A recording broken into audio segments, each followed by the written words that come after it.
Hello, welcome. This is Mr. Lauren with Reading is Fantastical, here with another book review for you today. I think you're going to really love it. It's based on a true story and it takes into account, this is also part of our Black History series for the month of February. So thank you once again for joining us.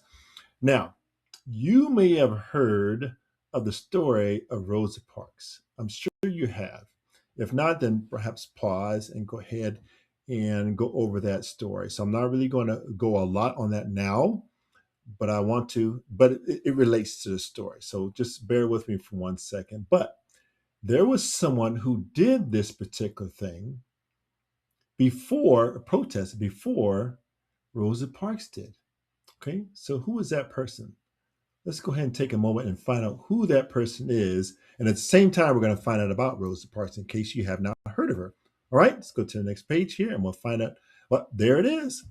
There is the cover of that book, and I have it here for you today. It is Claudette Colvin. And this particular story, the subline here is I want freedom now. Freedom right now. And you see the picture here. She is on a bus.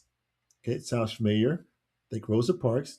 And see other people here as well. And I see who's surrounding her, who they are. And so we're going to find out a little bit more about her. So hang on for just a quick second. We want to make sure you knew that we had the book here and we're going to be reading from it. In fact, let's go to the inside cover. And there it is. Okay. So Claudette is tired. Tired of white people thinking they're better than she is. Tired of going to separate schools and separate bathrooms. Most of all, she's tired of having to give up her seat on the bus whenever a white person tells her to. She wants freedom now. But what can one teenage girl do? Oh, so she's a teenager. Okay. Told in the words of civil rights hero Claudette Colvin, this heartfelt story illustrates how one simple act of courage can change the course of history. It's again based on a true story. Okay, so there's no need to get upset by the information. This is once again based on a true story. We are learning here because a lot of people didn't know, because a lot of people know about Rosa Parks, but don't necessarily know about Claudette Colvin. People say, "Oh, yes, I knew," but there's a lot of people who don't. So that's who I'm speaking to, and also just to re-educate, remind you of who Claudette Colvin is. So let's go to the next page. All right. All right, so here is the copyright page. We always want to make sure that we illustrate and make that apparent so you can find out who the publisher is, the author and illustrator, and let them know how much you enjoyed the information that's contained therein. All right, let's go to the next page. All right, so here is, I call the author's page here. So we just reminded of the title, Claudette Colvin, I Want Freedom Now, by Claudette Colvin. As you said from the inside cover, she helped tell a story, and Phillip Hoose. Okay, illustrated by B. Jackson. And of course, you can get this from your public library, as I did. And we're also going to give you information on where you can perhaps purchase it if you want to own it for yourself.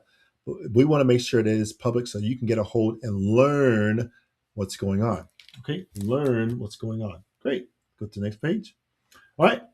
So before we get there, are you ready to get to the story? I know you are. I know you are. Hopefully you are. So hang out just for a few minutes. Are you sitting comfortably? Are you relaxed? Do you have reading ears on? Okay.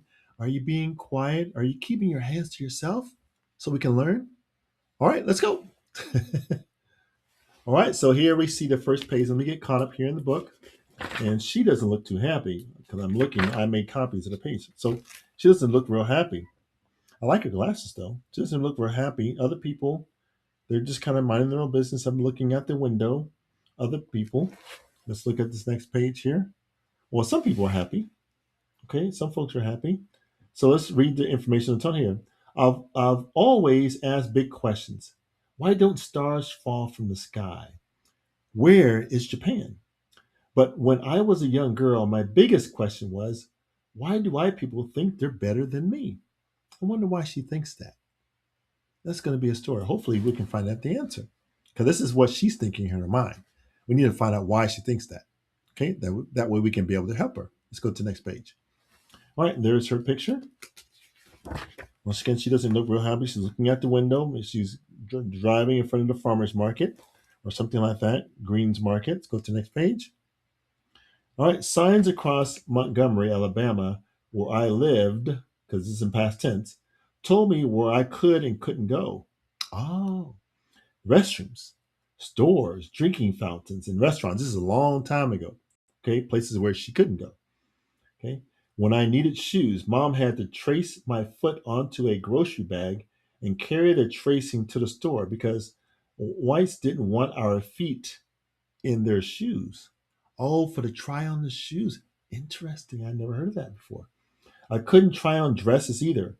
I could watch white people eat it at the lunch counters downtown, but I couldn't sit and eat. Once again, this is a long time ago. I can see why she wanted to know why they didn't like her. Okay, so let's go to the next page. All right. Okay, so we see different people talking, some cheering, some not so much. And we see her sitting there once again in her seat, not very happy. Okay, let's go to the next page. All right. The worst was the bus. It was like a sore tooth that never quit aching. White sat in the front, black sat in back. Even if there were empty seats, I had to stand up and move back if a white passenger wanted my seat. I hated it. Grown ups said, Claudette, this is just how things are. It made me angrier.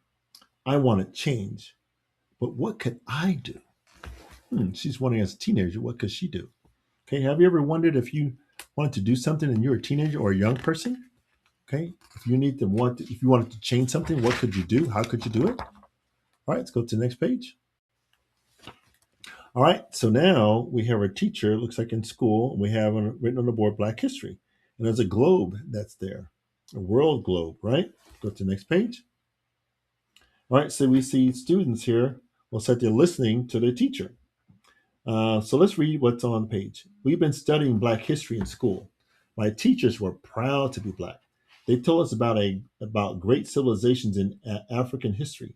Little by little, they gave me a goal to liberate my people, to basically help them to be free. Right? Go to the next page.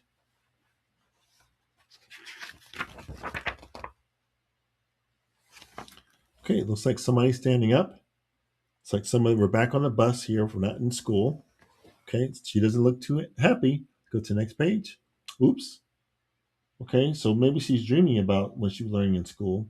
One day when I was 15, I boarded the bus home from school. I daydreamed in an empty row as the seat filled. Suddenly, I realized a white passenger wanted my seat. She was angry. Get up, gal. The white bus driver was yelling, but this time I didn't. She didn't get up out of her seat, right? Go to the next page. Let's find out what happened. This is her recollection when she was 15 years old, right?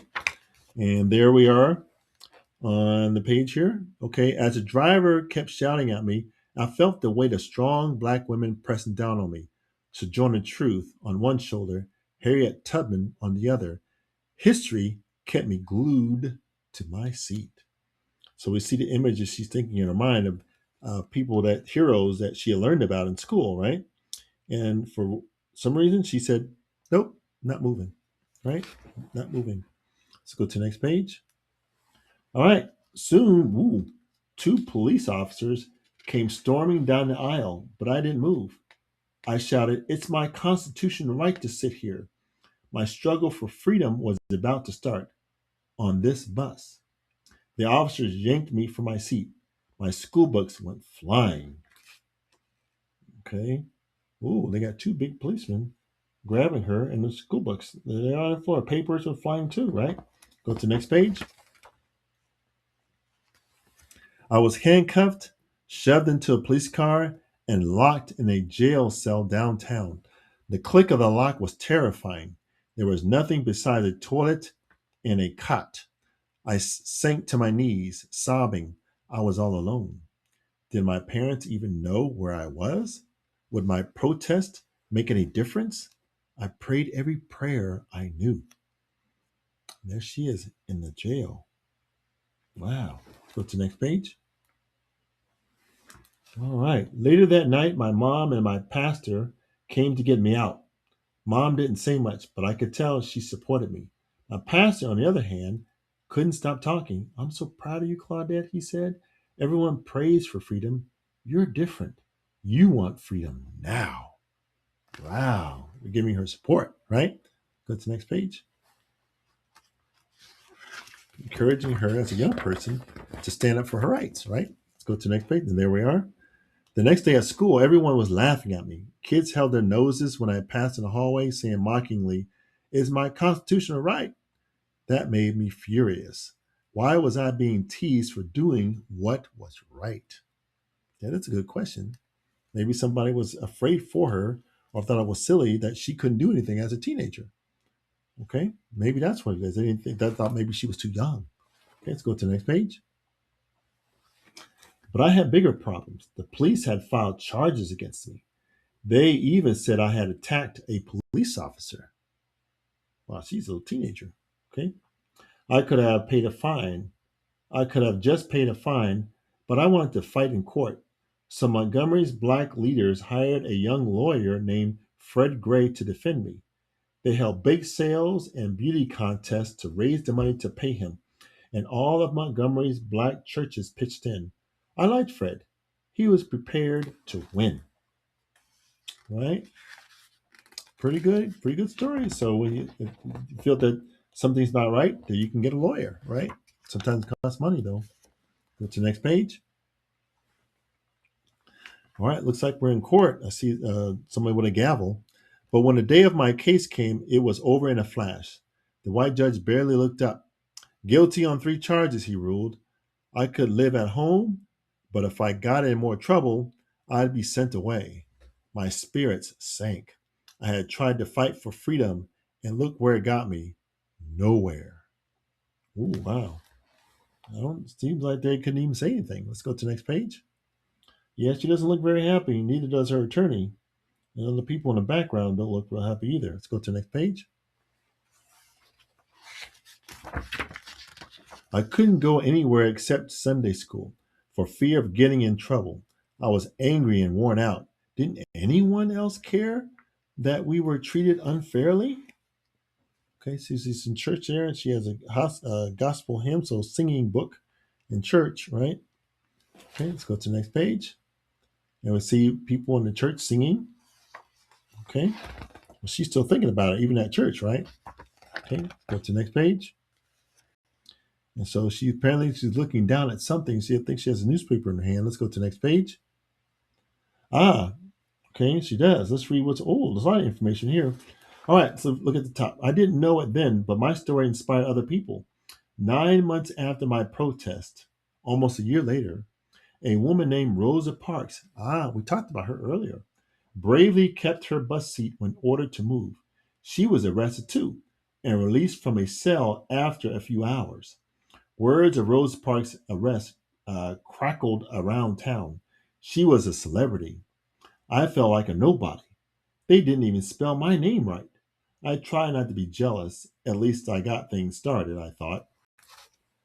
So we have the newspaper here. Don't ride the bus on Monday, Montgomery. Here, Mrs. Rosa Parks. Another Negro woman had been arrested and thrown into jail because she refused to get up out of her seat on the bus for a white person to sit down. It is the second time since the Claudette Colbert case that a Negro woman had been arrested for the same thing. This has to be stopped. So apparently, not a lot of people liked what was going on.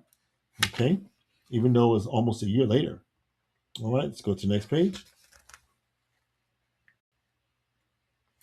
All right, read the top. Black people decided to boycott the buses. That means, well, here it is, not ride them. So that's what boycotting means. Until we were treated better. We built our own system for getting people around. It felt good to see empty buses rumble through the city like green and yellow ghosts. The boycott dragged on for months, but the bus company wouldn't change its ways. We needed something new. So it looks like here's a newspaper.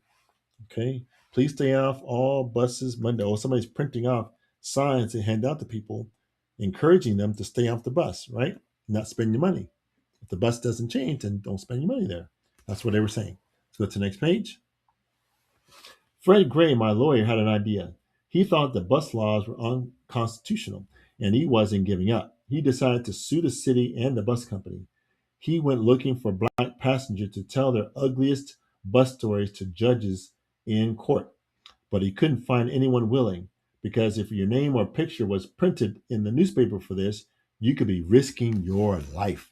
A lot of people didn't like it if you stand up and complain, right? All right, let's go to the next page. All right, so we see the lawyer looks like he's talking to Claudette again. Fred came to my house one night after supper. He explained his idea and said, I already know you've got guts, Claudette, and a powerful story. Will you help? This was a big question. Yes, it was dangerous, but it gave me another chance to help my people. I took a long breath and said, yes. All right, let's go to the next page. The hearing came on May 11th, 1956. That is a long time ago. The case was called Browder versus Gayle, the bus riders against the city. I wore my best blue dress to the federal courthouse. All four on our side, Oriella Browder, Susie McDonald, Mary Louise Smith, and I were women. Mary and I were teenagers. So two teenagers and two grown women were in court in this case. All right, go to the next page. All right, so we see, okay, so let me make sure to flip the page here as well. Oh, there we are. I was called as a witness early in the afternoon. The city's lawyer tried to get me to say that riding the bus was pleasant and the boycotters were simply brainwashed. I stayed strong and spoke our truth. His final question was, why did you stop riding the bus? I practically spat my answer, because we were treated wrong, dirty, and nasty. So she had to make sure to say that she would tell the truth. Right? So let's go to the next page. Oh, and there are the lawyers and the judges and everything else there. All right, go to the next page.